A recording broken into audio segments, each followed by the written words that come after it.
Hi guys, welcome back to my channel. So today I'm here with Anita and we will be answering some of your questions related to filmmaking and photography. So the first question is, hi, I was wondering what type of lights are the best to use on a budget. So I really hate questions about light because I'm terrible at light and I usually try to shoot in daylight or I shoot with existing light, so like fluorescent light or whatever lamps I have around the house. So I would definitely say that you have to be a pro to use professional artificial lights, mainly because it's really hard to get a natural effect. So shoot with whatever you have around the house.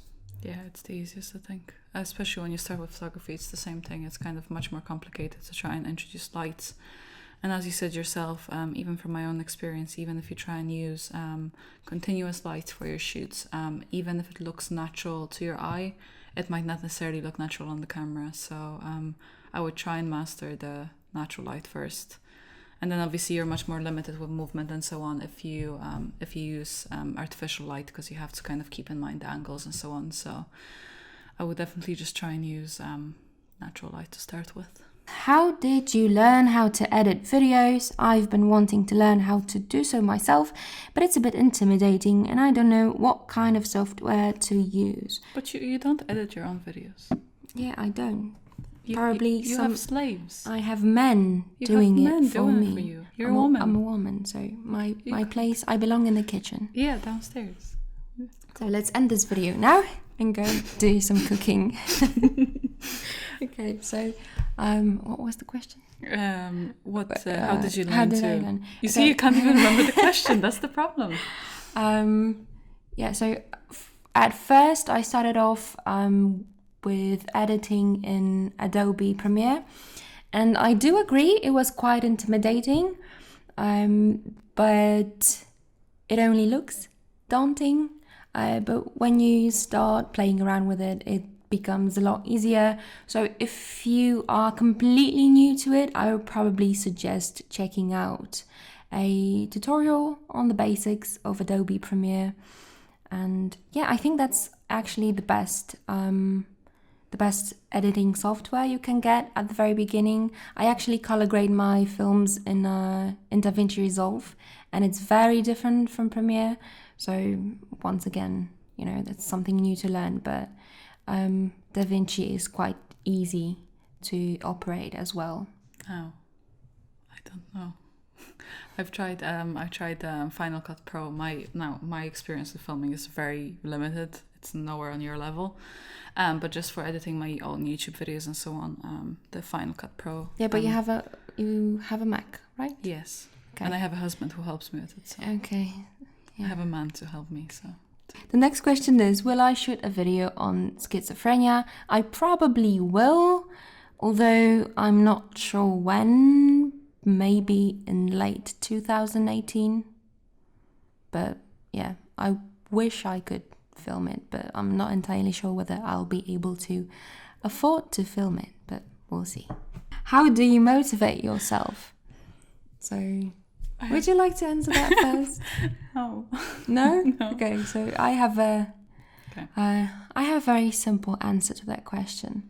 So every time I feel down about my filmmaking, and that happens very often, because the whole process of filmmaking can be quite daunting because there's so much to do. You have to write it, you have to edit it, you have to act in it, you have to direct it, and then you have to color grade it, find music, and so on and so on. So it's a lot to take in, but whenever I feel down about my work, I always watch a good film, and sort of the feeling I get afterwards is very motivating, very inspiring.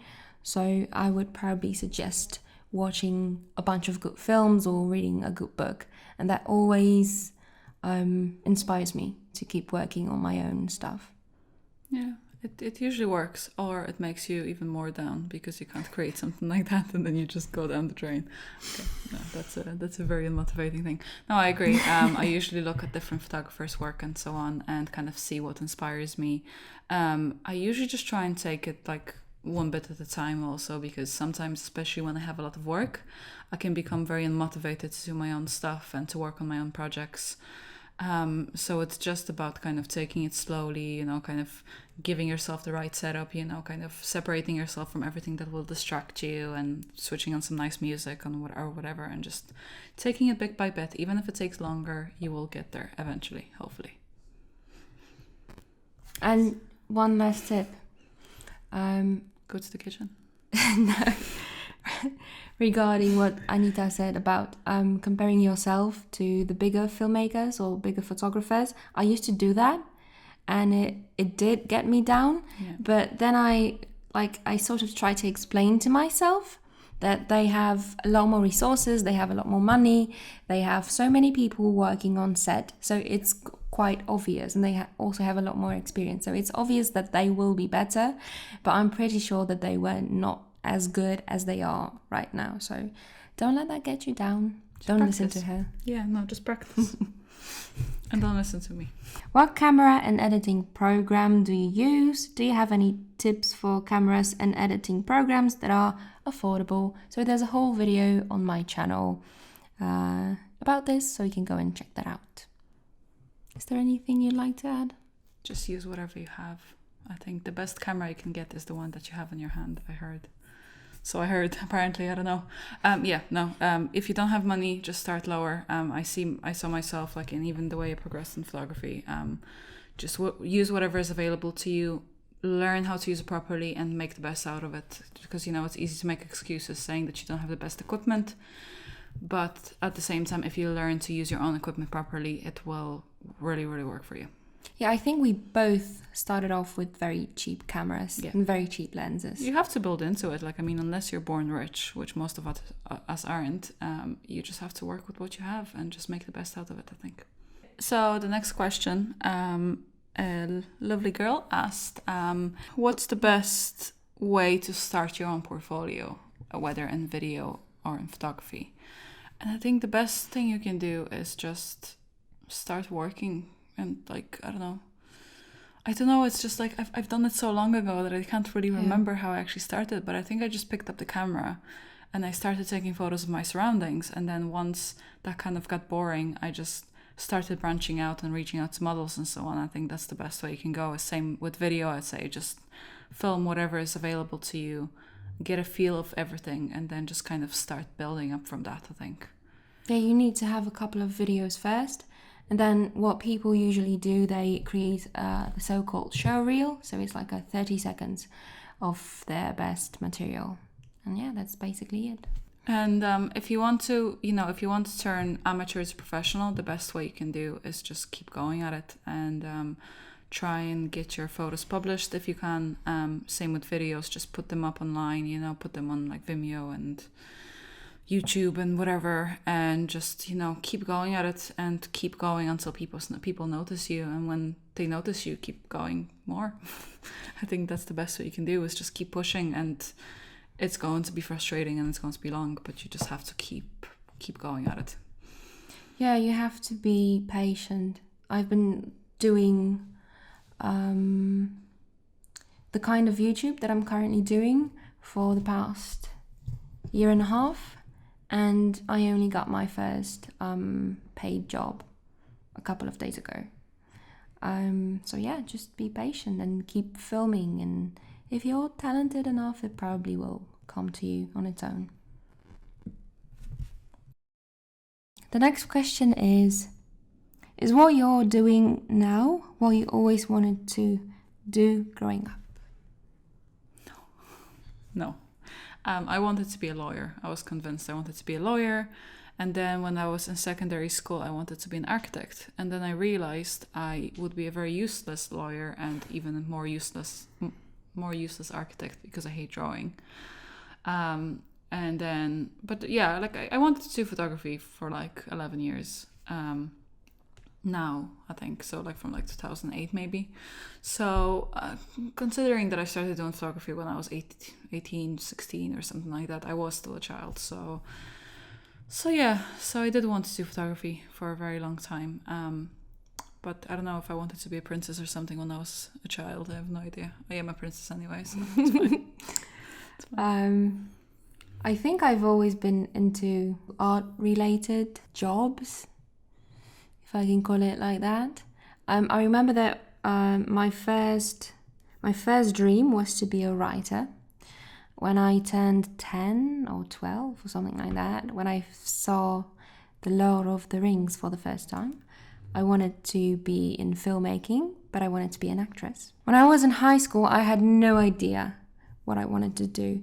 And I think that nowadays we sort of expect people, teenagers, to know what they want to do, but I had no idea what I want to do. And I think I got into photography when I was 17 or 18 as well. So for a couple of years, I thought I would be doing photography forever. But then I decided I'm terrible and I have to ditch photography altogether. So I ditched it for like 3 years, but then I was reborn through filmmaking. And I think it will probably stay this way. I think I'm probably more of a storyteller, and I just had to find a proper way to tell those stories. So at the very beginning, it was a writer, then it was an actress, then it was a photographer, and now I'm because that was my like a bonus question for you as well. Why did you decide to switch from photography to video? Like, did you have any moment in life, or did you have like a video opportunity where you were like, this is what I want to do instead? Or you can watch me answer this question on Anita's channel. We did a very similar video over there, but it's more about photography. So I'll leave a link in the description and at the end of this video. Okay, so this is the moment where my microphone decided to stop working, but we had so much footage and there were so many questions and so many nice questions. I decided to just leave it in. So if you're having trouble with understanding anything at all, there are English and Polish subtitles available, so you can turn them on now. What video of yours is your favorite? My favorite video is the video about social anxiety, because I feel like the fact that it was crowdfunded and I had money to buy basically anything I wanted totally took it to another level, and it looks so much better than any of my previous videos. But there is one video I quite like as well, and that's the Gravity video, a fan-made music video for Jamie Warren. And I actually met him and he said he saw the video and that he liked it. Okay, so what is the importance of light in photography and film? Do you have any techniques on how to better use light in favor of filmmaking or photo shooting? I mean, let's start with the fact that there is no photography without light. So obviously light is quite crucial when it comes to your photography and film and anything. I mean, if it's dark, there is literally nothing. So obviously it's crucial, and I find even on my journey as a photographer, especially in the studio, because as I mentioned in my other videos, I struggled quite a lot with lighting in the studio. It makes a huge difference to kind of have the light set up properly before you start shooting and before you put it into Photoshop or any editing program, because it makes the process so much smoother. Some of my latest work, I was really happy with the lighting and it cut the retouching time drastically, so it's definitely really, really important to get it right before you kind of have to fix it in Photoshop. So instead of fixing it, just doing it right first. As about techniques, I think the best thing you can do is start simple, start using light that is available to you. So, natural light, test it in different situations, try it when it's super sunny, try it at different times of the day, because sometimes the light is much better early in the morning or late in the afternoon rather than, shooting at 12 o'clock where you have those horrible shadows on your face and so on. So yeah, and just build slowly from that. So if you're using a studio setup, just start with one light, get familiar with it, and then start adding up. But just keep experimenting, keep trying different angles, and just work from there, I think. So a lot of people that are in filmmaking have this saying that you will fix it in post, and no, that's the worst thing you can do. So if you can reshoot something with better light, you should definitely do it, because it usually turns out that fixing it in post doesn't work. So when you have raw files with photography, it's a little bit easier, but in filmmaking, in general, in filmmaking, I feel like you have to have everything really perfect, especially with like skin and everything, because there is no. I mean, obviously, if you have loads of money for like. There are some people retouching frame by frame, but it's just not possible. And you have those programs that like help you with like smoothing out skin and so on. But I find that it's way more tricky in film than it would be in photography.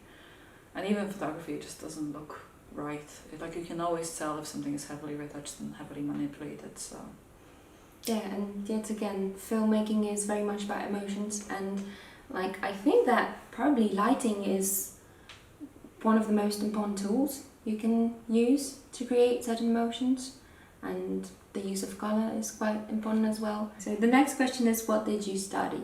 I studied international economic relations for 5 years. I studied photography for 3, but then I quit in 3rd year because I hated the course from the very beginning. So I studied in the School of Life. In the kitchen? Yes, okay. That's the one. What inspired you to create a YouTube channel? So it was pretty simple with me. I just needed another video website that I would be able to post my videos on.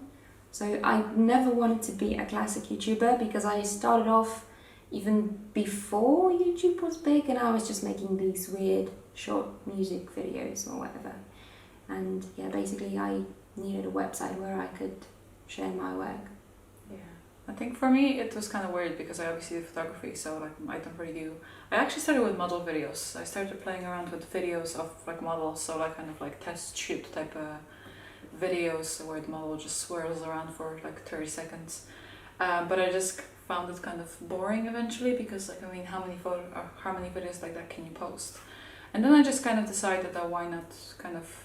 People seemed interested in what I was showing them, so I was like, why not just kind of show them that photography doesn't have to be complicated, and you don't have to spend hundreds and hundreds of dollars on equipment and lighting and all this kind of stuff. It can be quite simple, and you can get quite beautiful effects if you just really try and put your heart to it. So I guess that's why I started.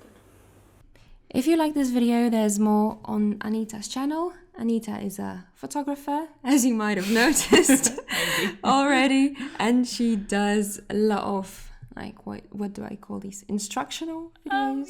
Tutorials behind the scenes on shooting and on editing photos as well. So go check her channel out, and give this video a thumbs up and subscribe to my channel. I never say that, but you can do it if you've enjoyed this video. So as you can tell probably by now, we're both very socially awkward.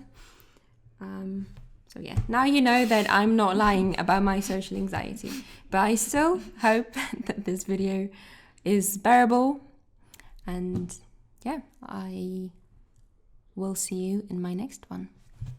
Bye.